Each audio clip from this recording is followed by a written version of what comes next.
यह कहानी एक छोटे से गांव की है जहां लोग अपने सामान्य जीवन में खुश रहते थे। गांव के बीचों बीच एक पुराना किला खड़ा था जिसे कोई भी पास जाने की हिम्मत नहीं करता था। कहते थे कि किले में एक भूतिया आत्मा वास करती है जो रात के समय गांव वालों को डराने आती है। परंतु कुछ लोग इसे सिर्फ एक अफवाह मानते थे और किले की पुरानी दीवारों के पास से गुजरने की कोशिश करते थे। गांव में एक लड़का था जिसका नाम सूरज था। वह साहसी और जिज्ञासु था।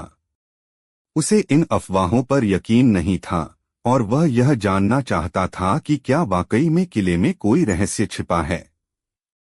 एक दिन सूरज ने ठान लिया कि वह किले का रहस्य उजागर करेगा। उसने रात के समय वहां जाने का निश्चय किया जब पूरा गांव सो रहा था। रात का समय था और चांद की हल्की रोशनी किले की दीवारों पर पड़ रही थी। सूरज डरते डरते किले की ओर बढ़ने लगा। जैसे ही वह किले के मुख्य द्वार तक पहुंचा, उसने सुनी कुछ अजीब आवाजें। पहले तो उसे लगा कि यह हवा का शोर है, लेकिन जैसे ही वह भीतर घुसा, उसे महसूस हुआ कि कुछ और ही है। किले के अंदर का माहौल काफी गमगीन था। दीवारों पर पुराने चित्र और धुंधले अलमारियां पड़ी हुई थीं। सूरज को अचानक से एक पुराना सा घड़ी दिखाई दी जो दीवार पर लगी हुई थी। घड़ी की सुइयां तेजी से घूम रही थीं, जैसे समय का कोई खेल हो। तभी घड़ी से एक अजीब सी आवाज आई और सूरज को लगा कि जैसे कोई उसे पुकार रहा हो। वह आवाज उसे एक अंधेरे कमरे की ओर खींचने लगी। सूरज ने डरते हुए कमरे का दरवाजा खोला और अंदर जाने पर देखा कि वहां एक पुराना शाही सिंहासन रखा हुआ था।